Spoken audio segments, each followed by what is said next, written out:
Hello everyone, welcome back to one more video. दोस्तों, इस video में अपन बात करने वाले हैं परमानेंट एनएम वैकेंसी के बारे में। दोस्तों, बम्पर वैकेंसी एनएम की परमानेंट आ चुकी है और टोटल यहाँ पे 5200 प्लस यहाँ पे वैकेंसी होने वाली है एनएम की। तो बिना किसी देरी के आइए सारा कुछ डिटेल्स आपको मैं बता देता हूँ। क्या क्राइटेरिया रहने वाला है, फॉर्म कैसे भरना है, कौन कौन फॉर्म को भर पाएगा, फॉर्म कब से शुरू है, फॉर्म कब तक भरे जाएंगे, साथ साथ में आपको 15 नंबर का बोनस भी मिलने वाला है। और उसके बाद से पेट में कितने नंबर चाहिए होगा आपको एग्जाम में बैठने के लिए, तो यानी कि पेट में कितने नंबर की आवश्यकता है, सारा कुछ डिटेल्स जो है इस वीडियो में हम डील करने वाले हैं। तो बिना किसी देर के आए वीडियो को शुरू कर लेते हैं। चैनल पे हमारे पहली बार आए हैं, चैनल को सब्सक्राइब करके बेल आइकन को जरूर प्रेस कर लें। जो भी एनएम बहने हैं, जो भी एनएम कार्यकर्ता हैं, उनका हर इन्फॉर्मेशन जो है हमारे चैनल पर आपको देखने को मिलेगा। यानी कि फॉर्म भरने से लेकर ज्वाइनिंग लेटर तक का जो भी प्रोसेस है, सारा कुछ डिटेल्स जो है हमारे चैनल पर आपको देखने को मिलेगा। यानी कि जैसे फॉर्म शुरू होगा, उसका कैसे फॉर्म भरना है, लिंक क्या होने वाला है, उसकी भी जानकारी मैं बताऊंगा। साथ साथ में जब आपके एग्जाम आएंगे, एग्जाम का कैसे एडमिट कार्ड आपको डाउनलोड करना है उसके बारे में बताऊंगा। रिजल्ट कैसे कब आएगा, आंसर की कब आएगा, साथ साथ में ज्वाइनिंग लेटर वगैरह क्या आएगा, सारा कुछ डिटेल्स जो है आपको शुरू से लेकर आखिरी तक चैनल के माध्यम से आपको सारा कुछ जानकारी जो है आपको मैं बताऊंगा समय समय पे। तो चैनल को सब्सक्राइब कर लें। आइए बिना किसी देर के वीडियो को शुरू कर लेते हैं।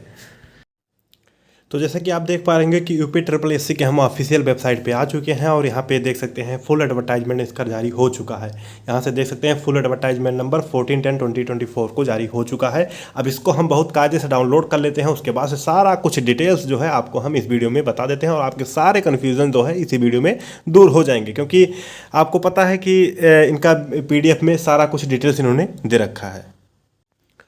दोस्तों, स्क्रीन पे आप देख पा रहे होंगे कि फाइनली ऑफिशियली तौर पे इस चीज़ को जारी कर दिया गया है और इनके ऑफिशियल वेबसाइट पे हम इस PDF को डाउनलोड कर लिए हैं। अब यहाँ पे देख सकते हैं कि सारा कुछ डिटेल्स इन्होंने जारी कर दिया है। यदि हम बात करते हैं इंपॉर्टेंट डेट्स की, तो यहाँ पे देख सकते हैं कि विज्ञापन का प्रकाशन नोटिफिकेशन कब आया है, वो 14/10/2024 को आ चुका है। यानी कि 14/10/2024 की डेट में नोटिफिकेशन जारी कर दिया गया है। ऑनलाइन कब से शुरू होंगे, तो ऑनलाइन शुरू होने का डेट 28/10/2024 इन्होंने दे रखा। नहीं, 28 तारीख से आपके फॉर्म शुरू हो जाएंगे। और जैसे ही फॉर्म शुरू होंगे, कैसे आपको फॉर्म भरना है, क्या उसका लिंक होने वाला है और क्या कुछ इंपॉर्टेंट चीज़ों का ध्यान रखना है, वो सारी जानकारी जो है आपको हमारे चैनल पे देखने को मिलेगा।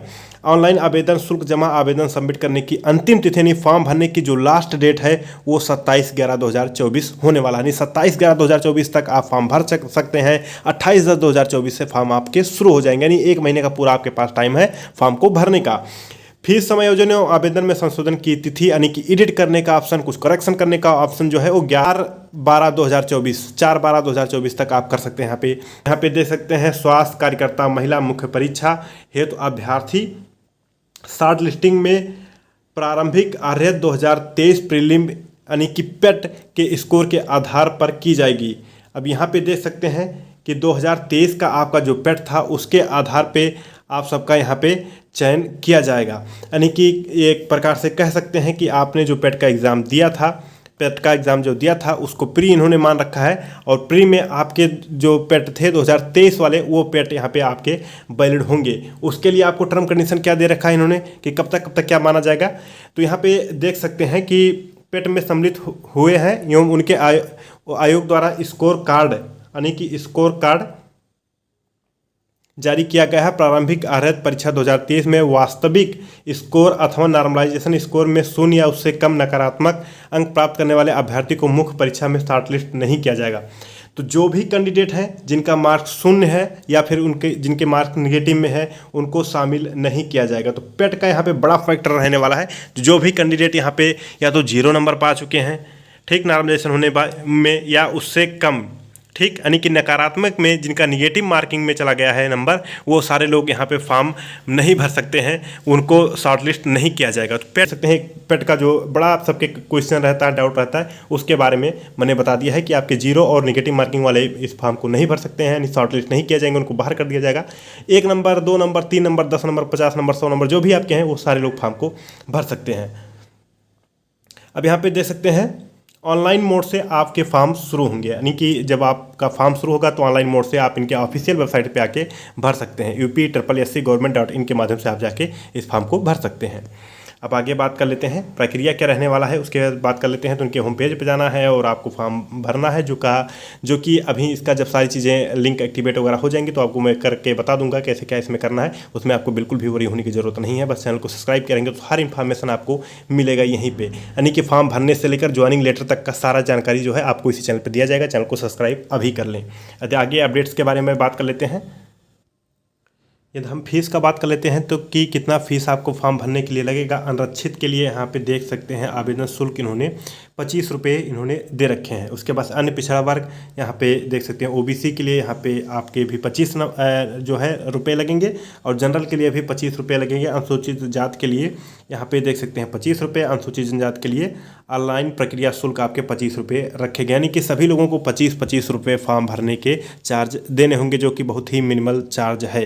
25 रुपये महज आपको पे करने होंगे फॉर्म को भरने के लिए, यानी फॉर्म शुल्क जो है 25 रुपये रखा है।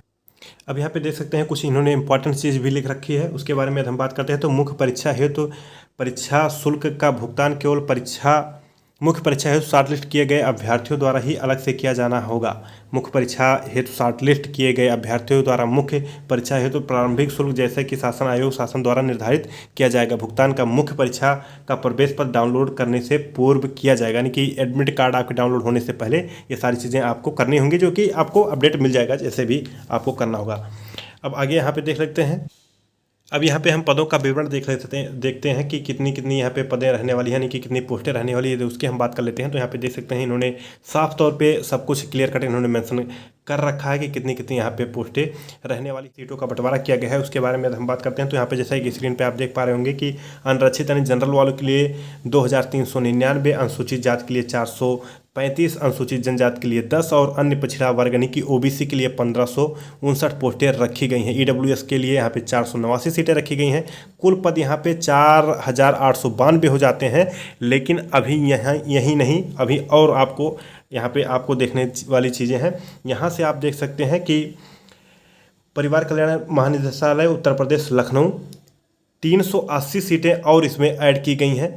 और 380 सीटें किसके लिए यहाँ पे ऐड की गई हैं, यहाँ पे देख सकते हैं अनुसूचित जनजाति के लिए यहाँ पे 380 सीटें ऐड की गई हैं।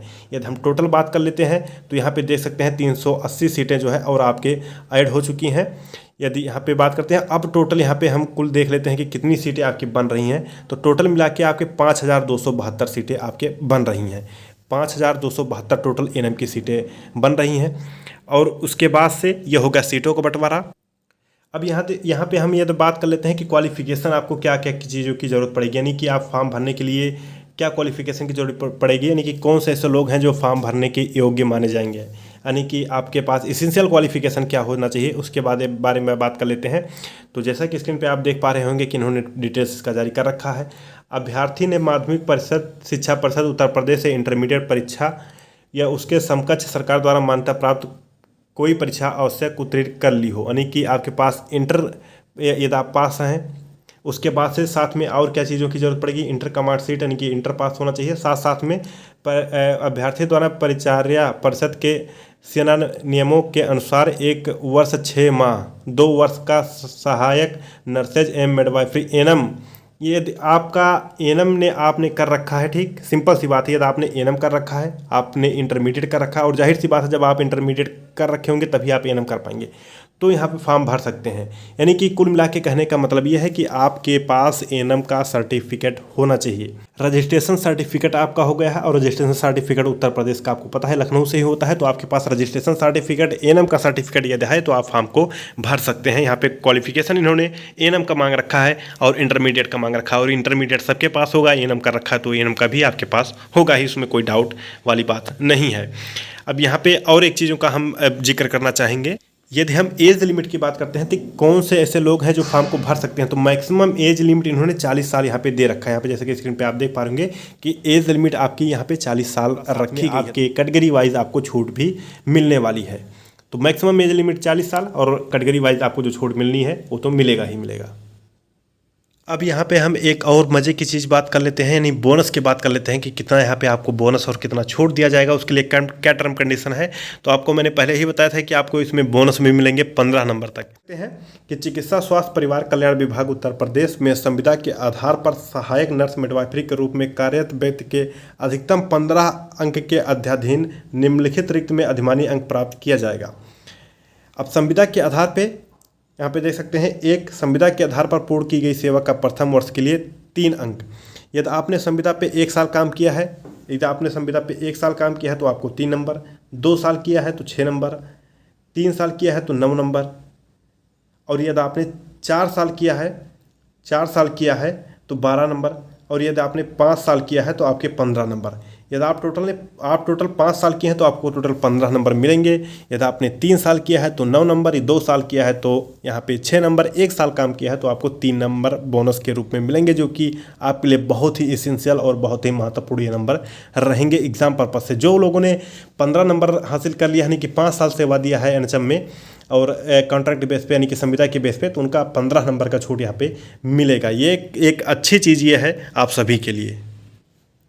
अब यहाँ पे हम बात कर लेते हैं कि क्या यहाँ पे आपके जो है सिलेबस रहने वाले हैं। तो यहाँ पे देख सकते हैं परीक्षा की संख्या यहाँ पे आपके टोटल देखा जाए तो यहाँ पे 100 क्वेश्चन आपके पूछे जाएंगे। निर्धारित कुल अंक 100 नंबर के होंगे और आपके टाइम जो है वो 1 घंटा 20 मिनट का समय आपको मिलेगा, यानी कि 100 क्वेश्चन 100 नंबर के 1 घंटा 20 मिनट नहीं 2 घंटे में आपको 100 क्वेश्चन करने होंगे। आपको बता दूं कि नेगेटिव मार्किंग भी इसमें रखी गई हैं। नेगेटिव मार्किंग के लिए इन्होंने क्राइटेरिया दे रखा है, वो यहाँ पे देख सकते हैं कि 1/4 का आपके पास नेगेटिव मार्किंग है। नेगेटिव मार्किंग 1/4 का रहने वाला है, यानी 4 गलत करेंगे तो आपके 1 नंबर जो है वहाँ से माइनस हो जाएंगे। 1/4 का नेगेटिव मार्किंग रहने वाला है। टोटल 100 नंबर के क्वेश्चन पूछे जाएंगे, 100 क्वेश्चन भी रहेंगे और 1 घंटा 20 मिनट में आपको करना रहेगा। और 1/4 का नेगेटिव मार्किंग है, जो कि एक बड़ा फैक्टर रहता है एग्जाम पर्पस व्यू से नेगेटिव मार्किंग का। तो फॉर्म कब से शुरू होंगे इसकी भी जानकारी मैंने दिया है। एज लिमिट क्या है उसकी भी जानकारी मैंने बताया है। फीस कितनी लगने वाली है उसकी भी जानकारी मैंने बताया है। साथ साथ में आपके कितने क्वेश्चन पूछे जाएंगे उसकी जानकारी मैंने बताया है। एज लिमिट क्या होने वाली है उसकी भी जानकारी मैंने बताया है। कौन कौन फॉर्म भर पाएगा कि उसकी भी मैंने जानकारी बताया है। और भी चीज़ें जो इंपॉर्टेंट्स थी मैंने सब कुछ इस वीडियो में डील करने की पूरी कोशिश की है। बाकी आप सबके जो भी डाउट्स हैं वो कमेंट सेक्शन में अपने डाउट यहाँ पर लिख भेजिए, और जो भी आप सबके डाउट रहेंगे उस पर मैं पार्टिकुलर वीडियो बना के आपके डाउट क्लियर कर दूँगा। तो ये पूरा इन्फॉर्मेशन था एक बड़ी। तो ये कुछ अपडेट्स था एनएम को लेकर, जो कि यूपी में एक बड़ी वैकेंसी एनएम का यहाँ पे जारी हो चुका है। फॉर्म इसके बहुत जल्दी जारी होने वाले हैं, यानी कि शुरू होने वाले हैं, और जैसे ही फॉर्म भराएगा उसका सारा डिटेल्स जो है आप हमारे चैनल पे देख पाएंगे। तो इस वीडियो में इतना ही। तब तक के लिए अपना ख्याल रखें, अपनों का ख्याल रखें, और आगे का जो भी प्रोसेस आएगा आपको सारी जानकारी इसी चैनल पर देखने को मिलेगी समय समय पर। आप सबका जब तक ज्वाइनिंग नहीं हो जाता उससे पहले का हर एक अपडेट, एग्जाम आंसर की, उसके बाद से स्कोर कार्ड, सब कुछ डिटेल्स जो है आपको इसी चैनल पे देखने को मिलेगा। अभी फॉर्म जैसे शुरू होगा उस दिन भी मैं एक वीडियो लेकर आऊँगा जिसमें आपको सारा डिटेल्स भी समझाऊंगा। बाकी इस वीडियो में इतना ही। तब तक के लिए अपना ख्याल रखें, अपनों का ख्याल रखें। जय हिंद, जय भारत।